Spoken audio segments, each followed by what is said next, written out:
দেখুন, মেসিকে নিয়ে যুবভারতী ক্রীড়াঙ্গনে যেটা হলো সেটা দুর্ভাগ্যজনক, লজ্জাজনক এবং অত্যন্ত কুরুচিকর।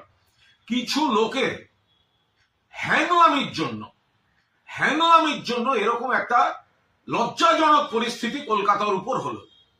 কেন মেসি যখন মাঠে ঘুরছেন, এত মানুষ, তারা কত শখ করে খেলার, তো মূল কথা ছিল না মেসিকে দেখতে যাচ্ছে, মেসি আসছেন, স্বপ্নের নায়ক, মেসিকে দেখতে যাচ্ছেন।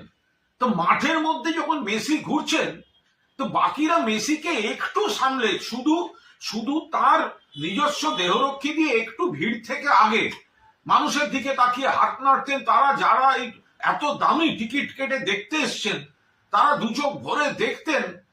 তো সেটা করা গেল না। এত কিসের হ্যাংলামি? এই কয়েকজনের যে আধিক্যতা দেখছি, এটা কিসের? এটা মেসি দেখা না নিজেকে জাহির করা? এটা কি হ্যাংলামি হলো?